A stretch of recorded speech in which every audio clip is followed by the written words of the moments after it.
This week on Writers Inc. If the book isn't amazing, you could spend all the money in the world on marketing and it's just not going to happen, right? So my book, I always tell the story. My first book when I was 19, I give it a 2 out of 10, the rough draft. My editor literally took it to like a 9 out of 10. It was that dramatic. So you need to put your budget into the actual work, the actual book, and then if there's some left over, then put it into marketing. But if not, you need to basically put your effort into the marketing and keep that budget for the actual book. J.K. Rowling was nearly homeless when she wrote the first Harry Potter book. Stephen King penned Carrie in a small desk wedged between a washer and dryer. James Patterson worked in advertising and famously crafted the Toys R Us theme song long before becoming an author. Join New York Times bestseller J.D. Barker and a panel of industry powerhouses as they pull back the curtain on some of the world's most prolific authors. Where did they start? What is their process? The biggest names in publishing all have origin stories. All have tips and secrets. What does it take to consistently top the bestseller lists and become a household name? Get your notepad out. School's in session. This is Writers Inc. Hi, it's Christine Daigle. Patrick O'Donnell. JP Reinflesh. Kevin Tumlinson. And I'm JD Barker. Welcome to Writers Inc. Kevin, you had something exciting to tell the group about, didn't you? I do. So I have a new book coming out, but it's not just any new book. It's a book that I wrote entirely for my paid Substack folks over the past couple of months, just as a kind of a test and exercise to see how that would go. Went great. And so now the book itself is called God Mode, and it is available for pre-order right now. It's releasing December 30th, but you can find it at books2read.com/godmode. And that's all one word. So go buy it. Cool. So did you actually write this on Substack, like a serial thing? Yes. Yeah. I serialized it chapter by chapter. First time I've ever done anything like that. I was kind of nervous about it because I don't have a problem showing people like, the behind the scenes on stuff necessarily, but sometimes I'll get pretty far along in a story, decide, okay, I want to change element A or B, and then I got to go rewrite that. And I didn't want to have to do that with this in particular. And I'm hoping everything is really cohesive. I mean, I kind of read through it, I was editing as I went so that I wouldn't have to edit the entire thing at the end. But each piece of it kind of came out, I think, pretty good. I mean, it's a cohesive story. We'll have to wait and see what the reviews say, but I'm excited about it. First time I've done that, so it won't be the last. I've got something else in mind too. Yeah. How many weeks did that take, Kevin? How long did it take? So there were 13. Well, there was 12 chapters total, and a 13th, I do something called a note at the end, which is like an afterword kind of thing. So it's not a super long book. I mean, it's novella length, probably like 30,000 words. Okay. Tops. So, I mean, it came out great, I think. I mean, it was just, cool. I just decided one day, hey, why don't I do something in Substack that paid subscribers can participate in? And I did get some feedback and comments. People really liked it. They were excited about it. And I did AI artwork for it throughout. So each installment had its own unique piece of AI art, which I'm thinking about bundling into like a companion at some point. And if I do, I don't know. I don't want to have to answer yes to Amazon's question about, did AI have anything to do with this? I just resent being asked. So maybe I won't sell it on Amazon. I don't know. The cat's out of the bag. I don't know anybody that's actually answered yes to that question yet. Like, do you guys know anybody who's actually said yes just to see what happens?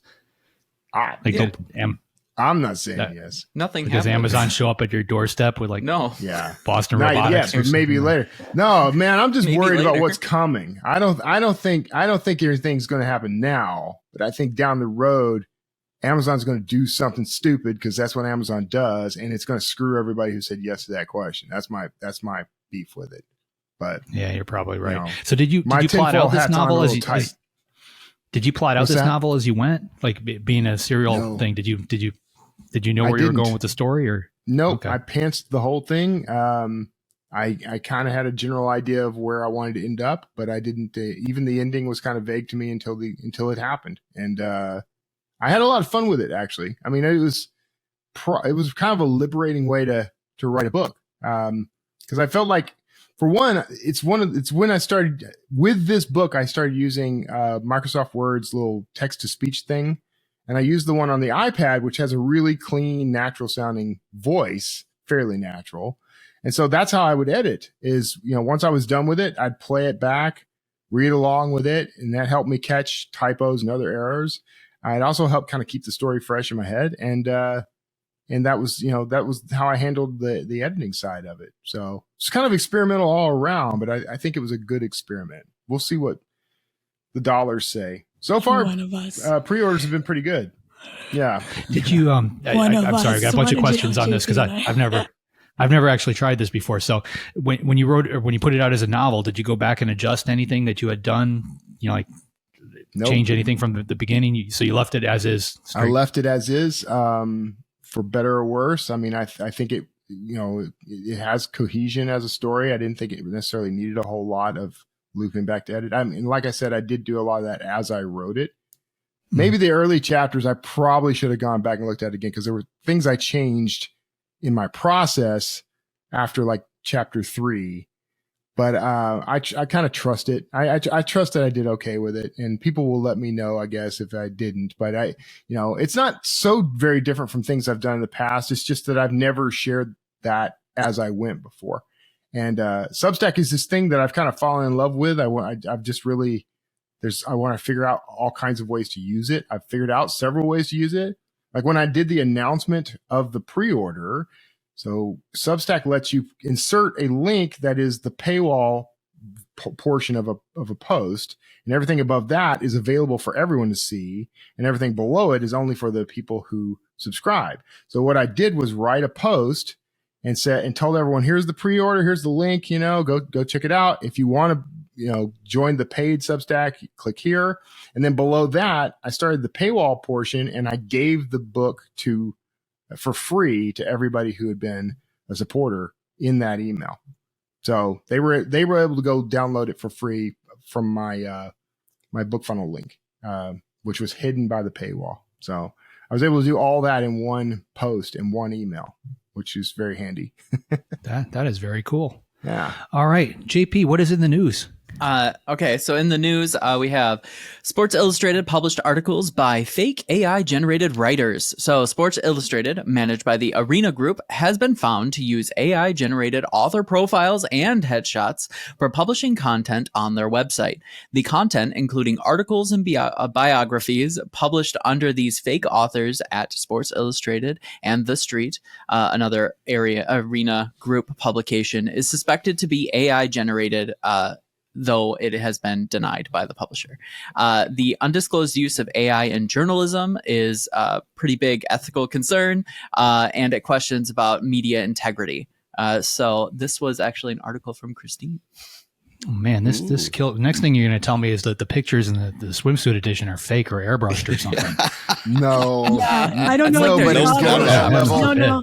Yeah, there's a Spanish marketing company that came out with an AI influencer who is 100% fake, but was convincing enough that someone called up the agency to ask for a date with her. So there you go. There's actually a Japanese newscaster that's actually been around for years, and she's entirely AI and has there's never been an actual human, and everyone knows it and still flocks to this entity's like Instagram or whatever the Japanese version of Instagram is. Isn't there a pop star too like that? Either Japan or China. Yeah, I think it's like Taylor Swift. K-pop. She's an AI. Yeah, Taylor Swift is AI.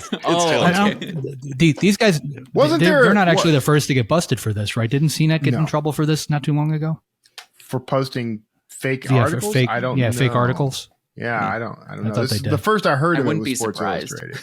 Yeah, but it wouldn't shock me. Yeah. So these articles were written by writers whose biographies and photos are made up. So, I mean, they're denying the AI, but there's a very good question. I just know everybody's been talking about it this week. So it's like, we got to talk about this. Man, I don't even know entirely how I feel about it, because on the one hand, as long as the news itself, as long as the story itself is not, like, it needs to still be factual. Yeah. The fact that it's written by AI doesn't bother me. And the fact that they even created a persona for it, like that's not unheard of either. Without the AI component to it, this sort of thing actually has been done for years, or for decades, centuries, really. Dear Abby, for example, is not a person, but is a group of people who write that column. So it's not the part that bothers me about this, and the part that I feel is unethical about it isn't so much that they had an AI do it. It's if they were trying to hide this and make it appear as if this was an actual human being, now we're starting to kind of get into weird territory. But maybe not. I mean, I don't know. Again, it's been done for years. Why does AI change the equation on this, I guess? I'm going to get an AI just start reading the news for me so I don't have to read it anymore. That's what I do. Perfect. Yeah.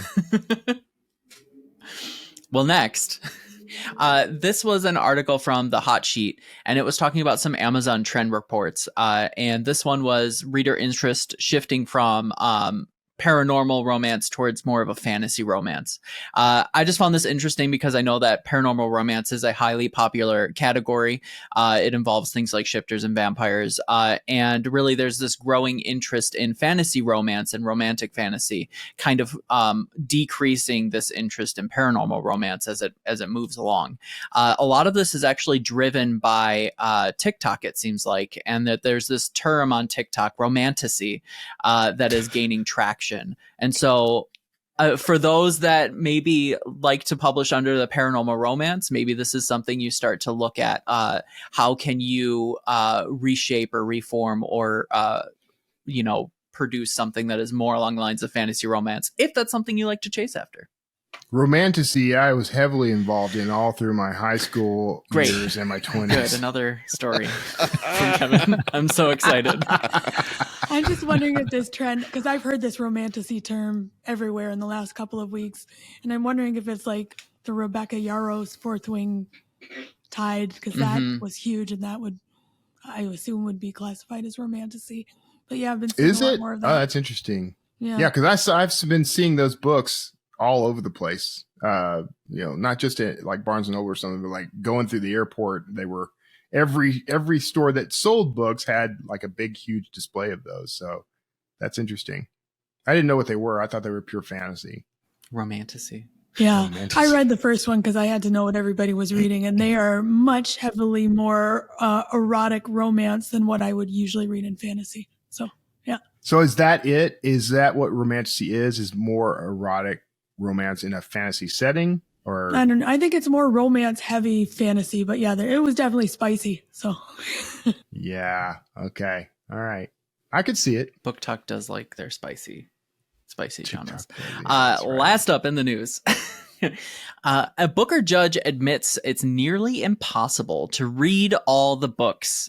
So Robert Webb, a celebrity judge for the Booker Prize, publicly admitted the difficulty of reading the entire list of 163 books in 7 months. Many professional readers, including literary judges, often determine their opinion of a book's quality within the first 50 pages, suggesting that the essence of great writing becomes clear early in the narrative. Some suggest that the number of books assigned to the judges should be reduced to ensure comprehensive coverage, either by spreading the titles more evenly among judges or by limiting the total number of books considered. Have any of you guys ever been a judge on something like this? No. Yes. Not this one, but I've done one. Yeah, I've done it. I've done it too. And like, I know like we got handed hundreds of books on a list to try and read within a year. And like, I don't read that many books, period, during the course of a year. Yeah. So this is definitely an industry wide problem. I don't know what the solution is. I know for me personally, when I went through that list, my first step was to go to Amazon, figure out how many reviews they got, what the average star rating was. And then I used that to figure out which books on that list I actually wanted to read. Which, that was my particular process. The other 10 judges on the contest probably had their own. So everybody's kind of off doing their own thing. Right. Yeah. I mean, I would read the first chapter, and if the first chapter grabbed me, then I'd finish it. But you can eliminate a lot of books pretty quickly if the first chapter doesn't grab you. That was my process. I was part of a local judging for the shorter works, but we had a large panel of judges and the works were in the hundreds that were submitted, but we were all given under under 15 or so to review, and we would determine and give ratings for those pieces, and then they would conglomerate all of them, and then there'd be the secondary round. And I think that that's the most appropriate thing to do to respect people's time and to give each piece kind of its due. I think telling someone to read 163 books is wild. I think that's impossible. Well, that's in addition to what they actually want to read too, right? Yeah. Most people that are judges, they're on that list because they like to read. So they're not going to put aside the stuff they want to read in order to read their homework. So I don't think anybody's going through this. I noticed Goodreads announced their winners today for the Goodreads contest. And I think this was the first year where they actually didn't allow write-ins. So they've changed things too. So I don't, and I couldn't find anything, where they basically explained how they determined what their initial nominee list was. So I don't know if that was based on sales or average ratings or, some weird mishmash of everything. But there's somebody behind the scenes basically determining what that short list should be. And nobody's really explaining how they got to it, which kind of bothers me. Yeah. I can't say I'm surprised. Like I've never thought that anyone could possibly read all those books that they have for the contest. So, not surprising, but yeah, something to think about for sure. This episode is brought to you by AutoCrit. One of the most value-packed memberships for any author, AutoCrit brings you an amazing suite of tools that make it a breeze to plan, write, and edit your books all in one place.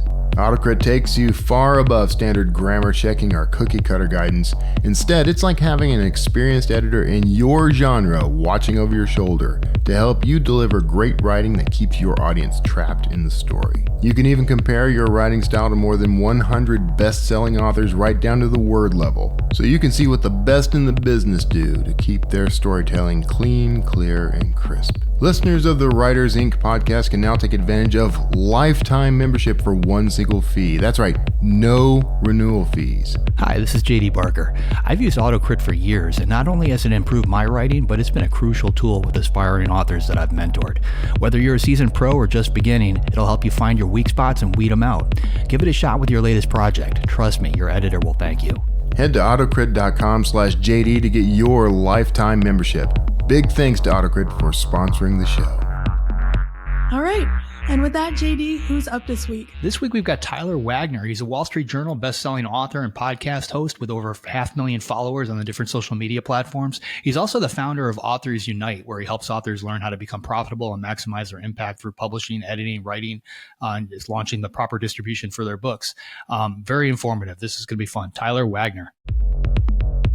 You are the founder of Authors Unite, where you help authors learn how to become profitable and maximize their impact. So I am excited to pick your brain about that. Yes. Yeah. Thanks for having me. I'm pumped. I'm very excited to talk about it too. 12 years I've been running it, actually. Pretty crazy. Wow. Yeah. That's some kind of milestone. Yeah. So, you know a lot about resources and communities focused on becoming better writers. What are some of your favorites? Resources is really, that's kind of what Authors Unite is when I was younger, I wrote my first book when I was 19, and I realized that there was all these missing puzzle pieces. There was no like one company that handled everything, right? The editing, publishing, and the marketing. So Authors Unite, how we've built the business is through partnerships. And because of that, I've kind of brought all those resources under our roof. So I'd say like PR agencies. There's when you're an author, after you become a bestseller, your next move is to hire a PR agency and basically have them pitch you so that you're consistently in the media, ideally daily, but if not weekly or at least monthly, just to stay top of mind, right? So I've probably talked to a few thousand PR agencies, and I believe that I have like the top 5 that I typically refer to the most. So that's one of the top resources, I'd say. I have a guy that helps with Amazon reviews. His name's Matt. He can help authors get hundreds of thousands of Amazon reviews. He's a great resource. And if you want any of these people's contact and stuff, just ask me after, and we can send it to everybody. Sounds good. And then also there are these Facebook groups as well. And that's actually what I did when I first started. There's Facebook groups that are specifically for authors that when you come out with a book and it's discounted or free, you can post in those groups. You can normally get a little traction in there. They're it's a little spammy at this point because there's so many, but nonetheless, it's free visibility. So it's not a bad idea. The email list that I was talking about, if you go to Google and type in ebook promotion sites, there's thousands of them. And basically you pay them a fee and they'll mail out about your book. Those are really cool. Ghostwriting resources, I think those are great. We do ghostwriting. There's a lot of other companies that do it too. So yeah, I think if you're an author, I think it's all out there. It's just kind of hard to find it all and piece it together. So a company like ours, we've kind of done that work for you, is what I would say. Yeah. And that can take you a long time to learn and a lot of mistakes. To do that on your own for sure, especially if you don't have an author community and you're out there trying to do it by yourself. It's a difficult ladder to climb. Yeah, no, without a doubt. Yeah. So you talked a little bit about Facebook groups, which is great. And, authors always want to know, how do they expand and grow their platform without any ad spend or without any risk? Besides Facebook groups, do you have any other thoughts on how you can do that? Oh, so that's how I grew my whole business. So, and it would work for an author with their book or for any business. So what I recommend with that is, and I'll get more detailed, but from a macro level, you want to think, who are people that have complementary services or topics, you could say, if it's a book, as you, right? So for us, I'll use us as an example just to start. So like our core focus in the beginning was book marketing. So we basically, our first target was book publishers. We reached out to literally, and I'm not exaggerating, every book publisher in the world that speaks English. We reached out to all of them, and with a message that basically just said, potential collaboration. We think there might be ways we can collaborate. And a little different than that, but that's kind of the gist. And we built relationships with them at scale, and now they refer us their authors to handle the marketing. So my reason to bring that up is it works for a business, but say you have a book on spirituality. Let's say your book's about spirituality. You could reach out to all the yoga instructors, right? And you could find them on LinkedIn, Google search, Facebook, Instagram. Like the keyword yoga instructor could be, you could find hundreds of thousands, if not millions of them could be found. And then you could reach out to them, build relationships. They have their email lists or lists of customers, and then they could promote your book to their list.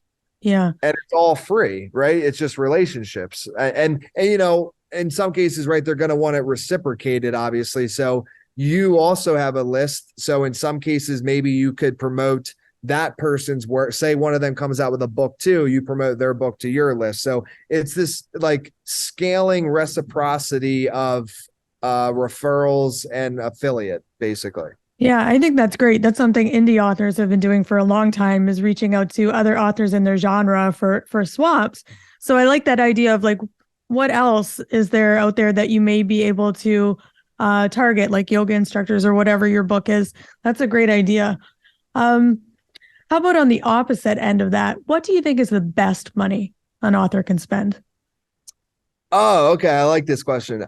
Honestly, I'd say an editor, because the thing is, if the book isn't amazing, you could spend all the money in the world on marketing and it's just not going to happen. Right. So an editor changed my book. I always tell a story. My first book when I was 19, I give it a 2 out of 10, the rough draft. My editor literally took it to like a 9 out of 10. It was that dramatic. So you need to put your budget into the actual work, the actual book. And then if there's some left over, then put it into marketing. But if not, you need to basically put your effort into the marketing and keep that budget for the actual book. Yeah. That's what I'm saying. That makes sense. And there are a lot of editors out there now. Do you have any tips on how to find a good editor to know that you're going to get your money's worth? Yeah, for sure. Well, so Okay, so an editor is and I'm not trying to just promote my own company, but I'll just say this and then I'll answer the question further. Is an editor was one of our other targets, right? So we literally in our database probably have, I don't know, 10,000 or so editors in there, and they're vetted in the sense of like I have all their portfolios, and we've done over 3,000 books now, and like we kind of have our top editors that our customers are always happy with. So that's one way. It's like, well, we partner with editors, they refer to us, we use them at scale. And so we would not be a bad option in that pursuit. But I think there's a lot of other platforms out there like Upwork and stuff that they also have like ratings. So that could be, I think it's called like Readsy. I think a lot of people find good work there. And I think what it really comes down to too is, so you can use these platforms, but regardless of them, is it the right editor for you? You know, and a good way to figure that out is have them do like a sample page or something. And a lot of editors will be willing to do that. So I would do that. And also, is their past work similar to your genre, right? So all that has to line up, plus their past ratings too. So hopefully that's helpful, but it's not just based on the ratings, because they might have edited children's books. Yeah, exactly. You got to make sure it's for your stuff too. Yeah, I agree with that. And a lot of people don't know, like to ask for a sample page. So that's good advice. Most editors will do that. So now you've got your editor, you're ready to publish. There are lots of different pathways to publishing, and it seems to be continually changing. What are your thoughts on the different methods of publishing? Yeah. Okay. So, and I will preface it with this. We work with all types of publishers. They are our number one partners. So before I answer this, I want to say I love all publishers and I think they're all great. Disclaimer. Yes. But I will say that I think the value of a traditional publisher has pretty dramatically gone down. Just in this, like, the only reason I would see you going for a traditional publisher now is for the brand, right? Like, it's still very credible and cool, and they do have some relationships with like distribution and like bookstores and stuff, so there is some value add there. But you know, they'll take 80-90% of the royalty, and it's like, for what they're not doing marketing for you, like they're not. So I don't know, I don't see the value in them much anymore in comparison to the other options. So I think hybrids are great. I really like Morgan James Publishing. I think they're awesome. Trying to think of some other really good, there's so many good hybrids we work with, but I just think it's kind of like a good middle ground, right? They'll take a higher percentage than if you self-publish, but they also give enough support that I think makes it valid. So I like that. And then self-publishing though, you know, no matter what you choose, you're going to have to do the same amount of marketing, because none of them do marketing. Right. And I'm not saying that's bad. It's just that the truth of the matter is publishers are very good at publishing books, but they don't market books. So if you self-publish, you get to keep the most royalty, and you're going to have to do the same amount of marketing as if you were only getting 10%. So in my mind, I would either self-publish or hybrid. That would be my choice. Yeah, and you're absolutely right about the marketing. Unless you're one of the top 5% of trad authors, right? You're not getting that marketing money behind you. So I'm curious, what do you consider some best practices for book marketing for hybrid and indie authors, and maybe, you know, trad authors lower on the totem pole? So the formula this is probably what I'd say we know best is the marketing side of books, just because we've done so many of them now. And so we've had a lot of time to like test different things out, and the formula is pretty clear across the board now, and it can be done whether you have a budget or not, right? So if you don't have a budget, you got to, you know, get on the ground and do it yourself and put in the hours. If you have a budget, you can hire somebody like us and we'll do it for you. But basically, step one is definitely making the book as good as it can be, right? So hiring that editor. An editor is almost a form of marketing spend, right? Because it and same with the book cover, right? The whole packaging, everything that comes first. So do that. and then secondarily, doing like some sort of book launch to hit a bestseller list. So hitting any of the lists is great. Obviously, the major ones like Wall Street Journal, New York Times, they're more credible to the public. But even if it's just Amazon bestseller, it's better than no bestseller, and I think it's great. So I would do that. Once you have the bestseller accolade, then you want to hire a PR firm to help you leverage the accolade, like we had mentioned earlier on, and then getting as many Amazon reviews as possible as well. And there's ways to do that. You could do that just through basic networking, or hire a company that has like a database of readers, like Kirkus Reviews, stuff like that. But we found once you get over 1,000 reviews, which is not an easy thing to do, but once you get over 1,000 reviews on Amazon, the conversions for Amazon ads skyrocket. Like and it's because the trust on that page is now built. So when you drive cold traffic to it, it will actually convert. And what most people do that I think is it's like a misstep is they try to do Amazon ads and all these other marketing efforts before, and they have like 5 Amazon reviews. Yeah.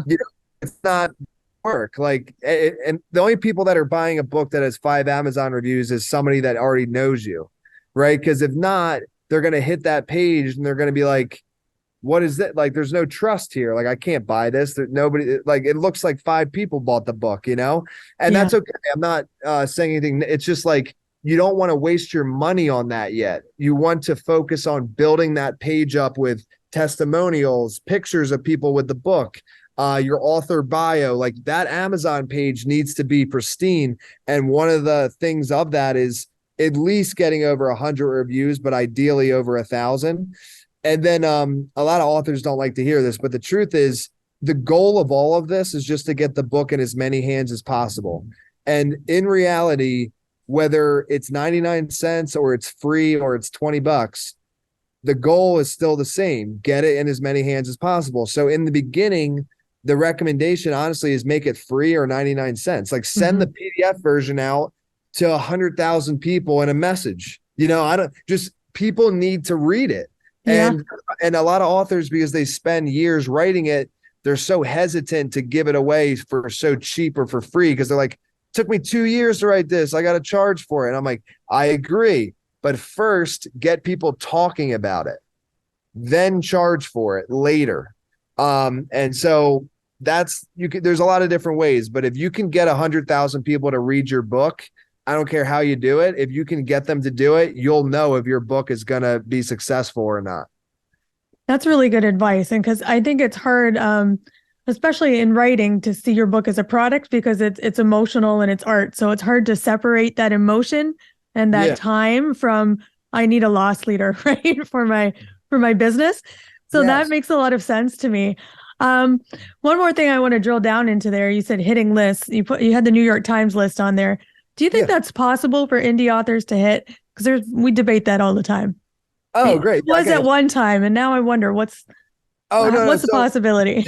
It is possible, but it's very unlikely. So if I were to give it a percentage chance, it's between 1 and 5, probably 1%. I think that sounds about right. But no, I mean, so to be clear, it is possible, but it's so unlikely that when clients come to us and they want to hit that list, if they're not with a traditional publisher, we will not take them on as a client.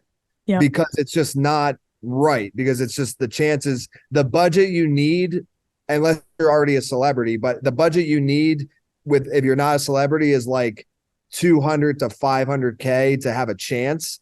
And if you're not with a traditional publisher, there is basically no chance. So why waste 6 figures? It's not. Wall Street Journal is a way better one to go after. Yeah. And I think that's good for indie authors to hear. Like, that's not an expectation you should be having as an indie author. So I appreciate your perspective on that. Yeah. And just to say a little deeper on it, and I don't mind saying this, and look, I think it's great because it's a brand thing and a lot of people respect it. But the reality is it's an editorial list. It's not even based on, like, sales is like 10% of the equation. It's not even, whereas Wall Street Journal, what I love about it, and I think it's gaining more and more respect, because it truly is, if you are the top 10 most sold nonfiction or fiction, they have a fiction list too, in a week, you're on the list. That's what a bestseller list should be, right? Yeah. And if you want to hit it on the nonfiction side, you need about anywhere like 4,000 or 5,000 minimum in a week. On the fiction, you need about, like 20,000 or something. It's so much more competitive. But regardless, that's what a bestseller list is. It's not some people in a room being like, oh, this guy's our friend, and I don't know how they do it. So I'm making some of something, but it's like, I've seen books that have sold hundreds of thousands of copies in a week and they missed the list. And then there's another book the same week on the list and it sold like 6,000 copies. Yep. It's not a bestseller list. It is, here's 10 books we think you should read this week list. Yeah, I agree. 100% agree. So yeah, that's awesome. So I want to ask about a little bit more about, getting yourself and your brand out there. So sometimes, believe it or not, authors tend to be introverts. Yeah. So you wrote a book called Conference Crushing. Do you have network tips or that you could give writers who want to attend conferences but maybe aren't that comfortable doing so?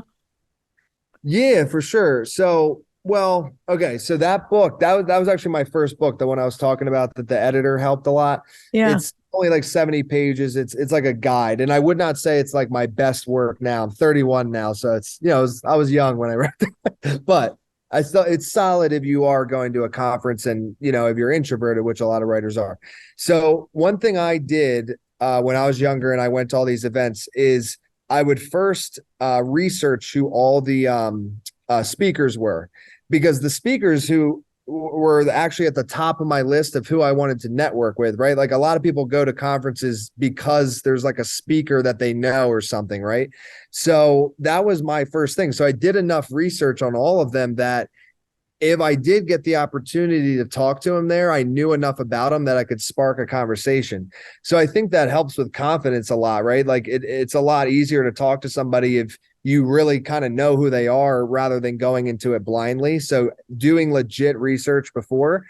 Also, when you're there, this helps a lot. And I would say it's a little tough for me because I am naturally very outgoing, but that book is a specific formula on how to maximize like conferences specifically. But I think focusing on listening. And I think a lot of people, what they do is in their mind, they're especially introverts because they get nervous. So they're so focused on what their response is going to be. They don't even really fully hear what the person's saying. And what I try to do, because I have a podcast myself, I've done about 2,000 interviews and I don't have any questions before that I come up with. I do a tiny bit of research before, and then I hop on the call and I just ask questions and I fully listen.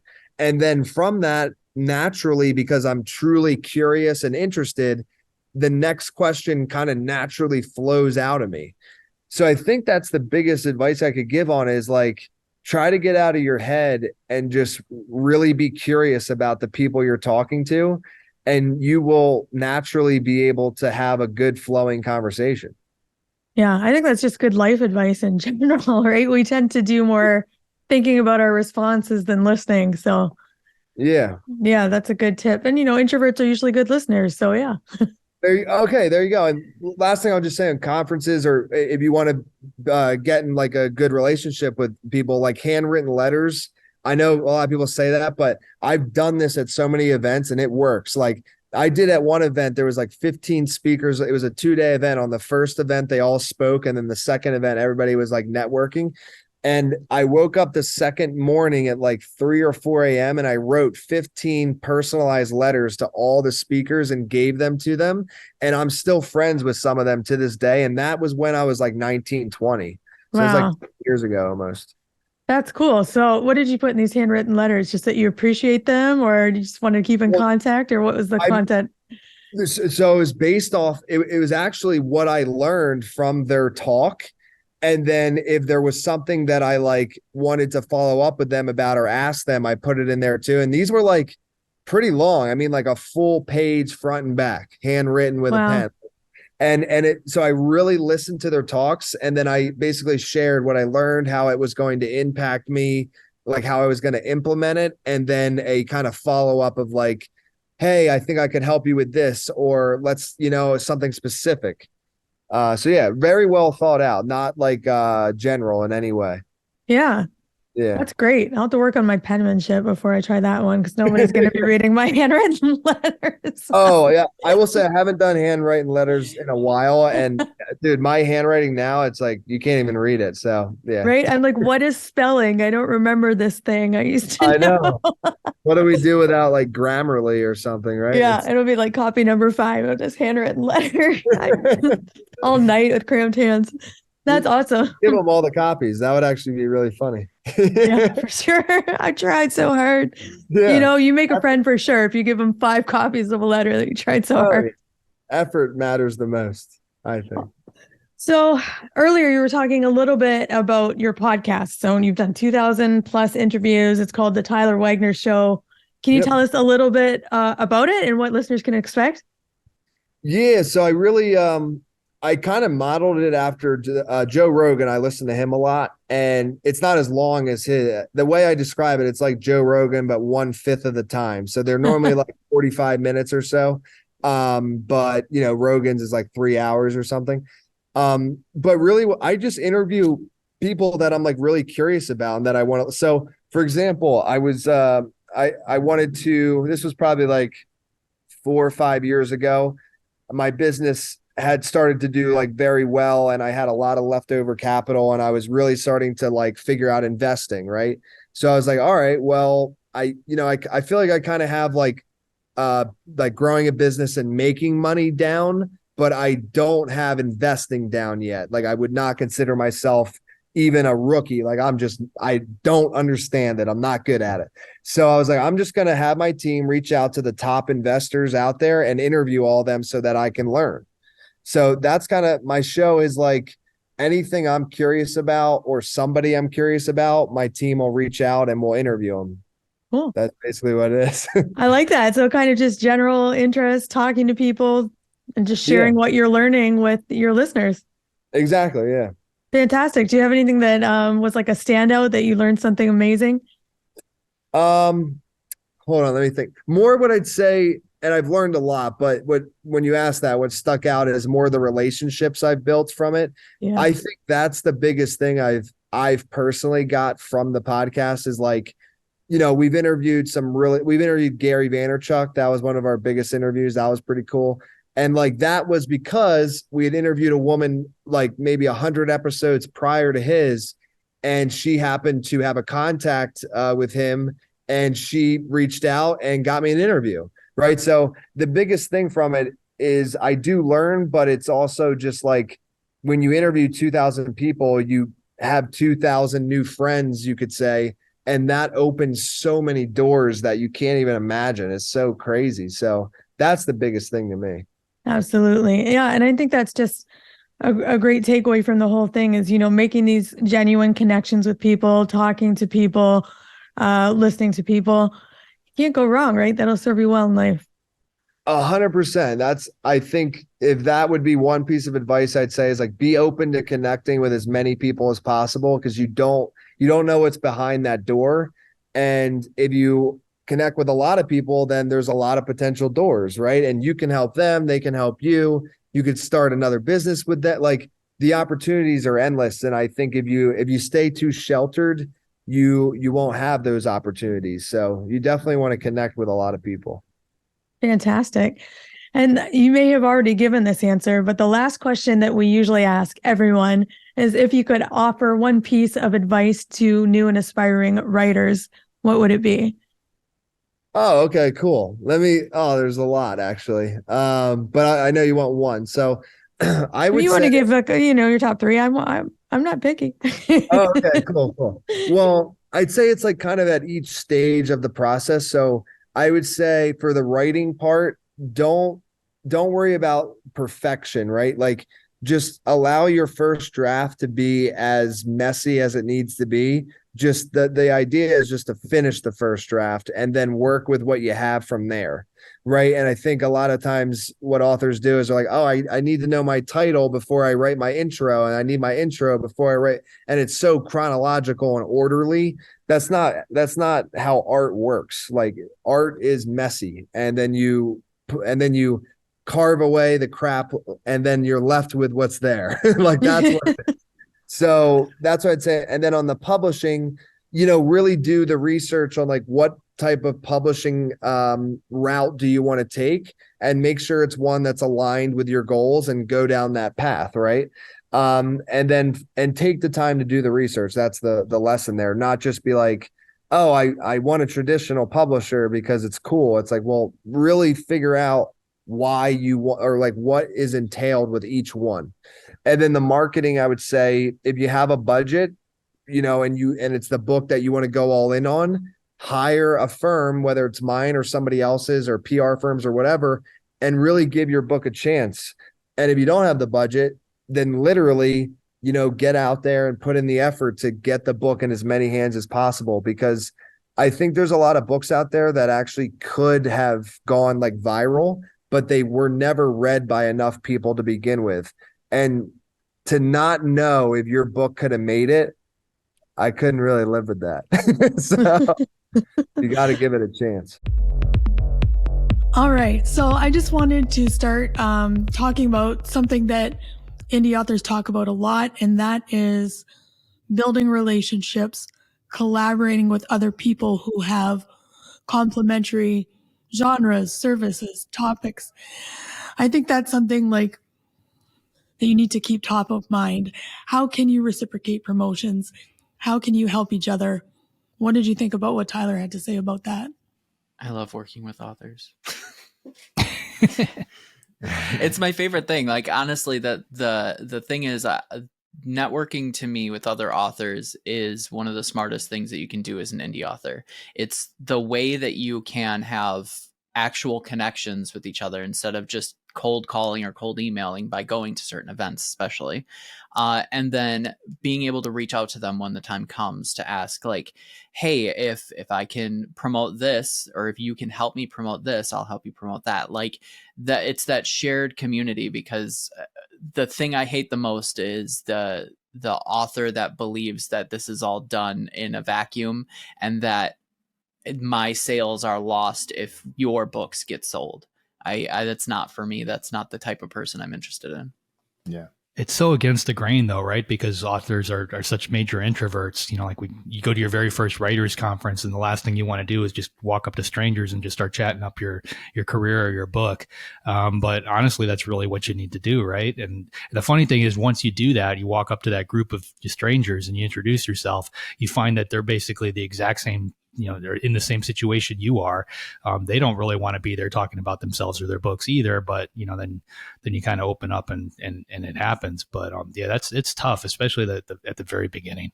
Yeah. I've more or less made a career out of this very concept of connecting with authors and with the service providers for the author community. And also I do a lot of connecting the authors to others as well. Like I've found that that's a great way to not, part of my business, like everything I do is a author service outside of my own writing. So that's part of that. But I also just kind of enjoy making those connections. So I will say, if you're an author and you're at a conference or something, you're feeling nervous about it, find me. I will introduce you to everybody there. We do appreciate extroverts who adopt us. Like, yeah, that's much appreciated. I'm more of a high functioning introvert, but yeah. But I did like what Tyler said about the handwritten notes too, which is also tied to that, help or reciprocation. Have you ever done that? Like if you're shy, handwrite letters, give them to nobody would be able to read mine. Well, that's what I said about mine too. I'll type it maybe. I don't know.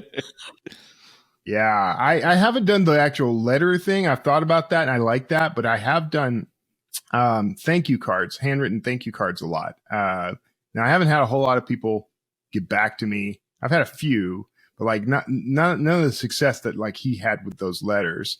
But I think it's a good idea. I mean, if you go to a conference, especially, you get all these speakers, like they don't get any real feedback from trust me. I mean, when I do talks and things, I don't get any solid feedback from anybody other than maybe the first 5 minutes after the talk. But if someone sent me a handwritten note saying, look, this is what I learned, this is how I'm going to use it, this is what I want to do, and here's a question I have, like that person would get my 100% attention for sure.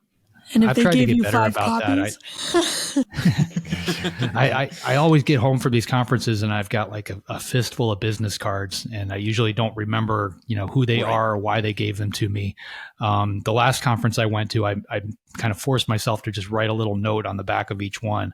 Because I always tell myself I'm going to remember why this person handed me their card, but when you've got 50 of them or 100 of them, when you get home, you don't remember. So I did that, and then I tried to reach out to as many of them as I could by email, and it definitely does help. It's a lot of extra work, but like Kevin said, if you go that extra mile, very few people are actually doing it.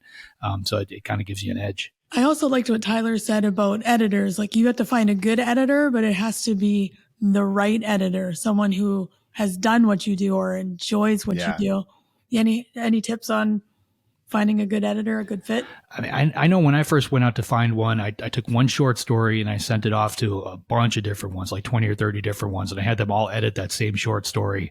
And then I evaluated the feedback I got from them. I think it's important if you do something like that to use the same writing sample with everybody, because you're going to find that they all have different styles. They've all got different techniques. At least this way, they're all comparing, apples to apples. I think that's helpful. I think the good news is in today's world, like we just had a huge amount of layoffs at Penguin Random House and some of the big publishers. A lot of those editors are out there freelancing right now. So people that have 10, 20 years worth of experience working on these big titles are available to you and at reasonable prices. Those are the ones that I seek out. And I really think a lot of other authors should too, because they're out there. Yeah, that's true. You'd be surprised. That's good advice. Yeah. Yeah. I think that if you're new or newer, it's good money spent if you get a developmental editor first. That'll really tear into that story, or have a friend like JD that's been in this business a long time. I go back to Jack Carr when he was writing Terminal List. He was kind of adopted by Brad Thor, and he kept on giving it to him. And Brad Thor was like, "It's not ready yet," and he'd be all excited and he'd give it back to him. It's like, "Nope, not yet. Nope, not yet." Yeah. And then finally, like after a year of bouncing back and forth, then he's like, "Okay, now this is ready." So if you don't have a Brad Thor or a JD Barker, hire a developmental editor that you trust. And I think that'd be very beneficial for a newer author. Right.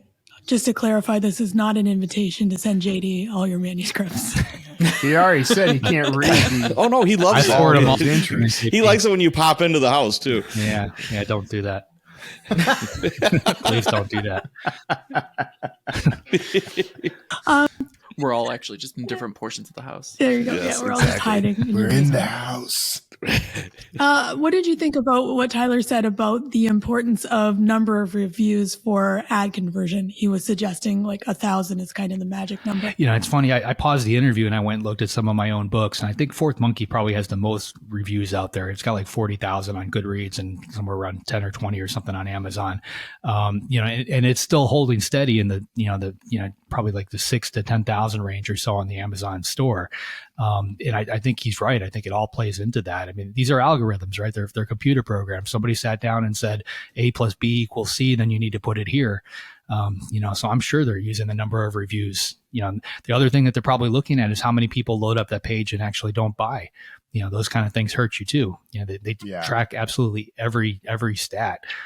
I've been spending a lot of time over the last week, with this new book coming out, talking to companies that grab data from TikTok and Instagram, basically sell it back to people like me that want to target influencers.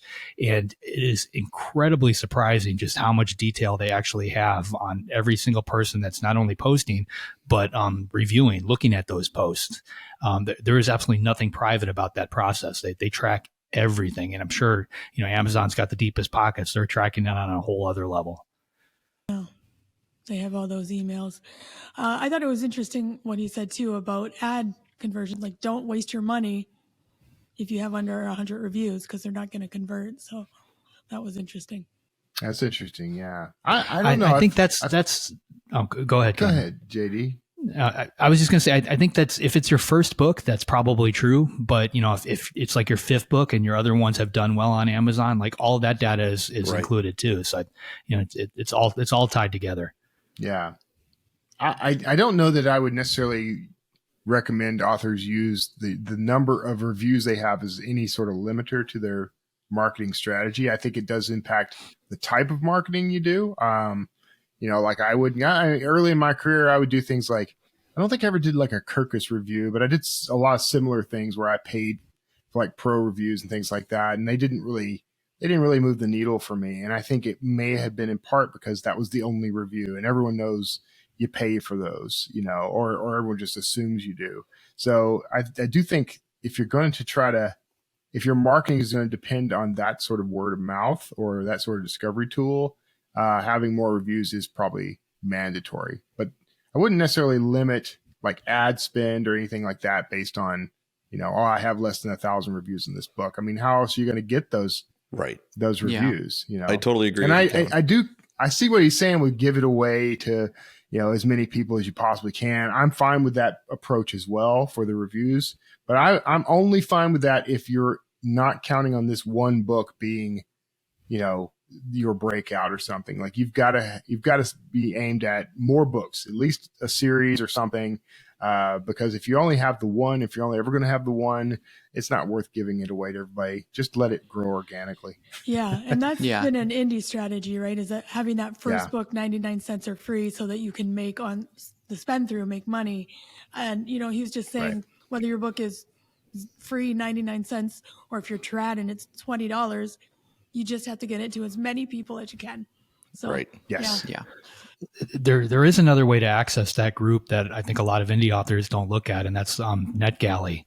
All the traditional publishers use it. It's kind of cost prohibitive. It can be anywhere from $500 to $1,000 to get your book out there. But like my new book is out there right now. I signed up for 6 months. I think it's got like 50 to 60 or so reviews so far through NetGalley, but there's a very small pool of books available on there. So you've got a lot more people looking at that group, which means more people are going to discover your book.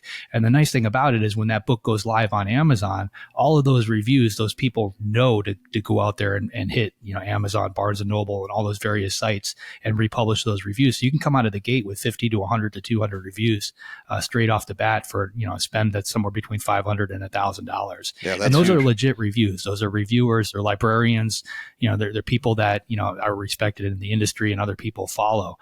So that will lead to other people discovering your books. I personally lean towards something like NetGalley before I go out and buy a list or pay somebody to put my book in front of, some unknown large group.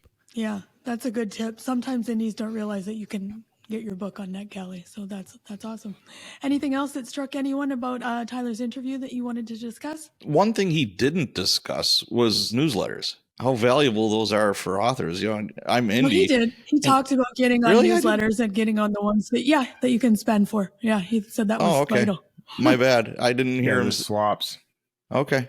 I think at this point, newsletters are kind of a given. Like it's something you are required to have if you want to make it in this industry. If you don't, you're not going to get anywhere. You need a newsletter. You need an email list. Yep. Like that's just kind of a given. So I mean, he's basically, I think if a couple of years ago that was not necessarily the thing, but nowadays you absolutely have to have one. And I think he's focusing on basically what you have to do beyond that in order to keep going. And you can build that list at booksweeps.com. Okay. The thing that I wanted to bring up, though, sliding right past that blatant self-promotion there. The thing that one of the things he kind of brought up that I thought was interesting was the idea of the lists and like the New York Times list. You asked him, is it still possible for indies to get on that list? And it is, he's right. I think it is technically possible. I don't think his assessment that it would cost you like $500,000 to get on it is entirely accurate, but I'm willing to give on that one. But I'm really curious, like, is it even worth the time and effort and energy for indies to try to get on these lists? Does that help, move anything for them at all? I can tell you yes and yes. Okay. So here's the thing. First of all, I tend to go to this one a lot. So Dean Koontz, he's obviously been around forever. I've known the guy for a while now. He's been on an Amazon imprint for about the last 4 or 5 years. Every book that he's put out through Amazon has been ignored by the New York Times list. I can guarantee he's selling a lot of books, and you can see those sales numbers. Every time he releases something, he's selling, just as well as he did before, if not better. But they're not including him because he's on an Amazon imprint. So there's definitely, a little backdoor type stuff going on there, things that they're not telling anybody about. When you actually do have that moniker, when you can say you're a New York Times bestseller, it does open doors. Bookstores, in particular, like they will give you, you've got a lot better shot of getting through there. I've seen my books go into airport bookstores, since I've gotten that. So it's worth getting, but it's definitely not something you can just chase and get. His dollar amount, unfortunately, is pretty close. I mean, you're going to have to spend six figures or more, $100,000 to $200,000 to have a shot of competing with the books that are actually hitting that list because of who you're competing against. There's 15 slots. All the big publishers want them, and they are spending that kind of money in order to get there. Your only other alternative is to somehow go viral. So some type of TikTok thing happens or whatever. Word of mouth can get you there just as fast as spending those dollars. But unfortunately, you can't predict how that's going to play out. All right, awesome. And with that, JD, who is up next week? This one's going to be a lot of fun too. It's Michael and Robin Sullivan. So Michael he's a New York Times bestselling author who's successfully published in the trad world, the indie world. He's done quite a bit on Kickstarter as well. The last time I saw him speak, I was at the Writer's Digest conference, and it was about maybe 4 or 5 months before I actually got my first real publishing deal. And he gave a phenomenal presentation where he just dug into Kickstarter and just what it takes to basically sell a book as an indie on incredible levels. And his wife is right there with him. Like, she's kind of the maintainer of his Excel spreadsheets, which are the heart of everything that he does. But they're going to provide some insane data. So if you listen to one episode, of the show per year, like, this is the one you want to listen to, and make sure you have your notepad handy. Yeah, absolutely. You're not going to want to miss this one. If you'd like to be notified as soon as new episodes publish, make sure you go to writersincpodcast.com and sign up now. We'll see you next episode, and have a great week of writing. Thanks for listening to this episode of Writers Inc. Access the show notes and leave a comment at writersincpodcast.com.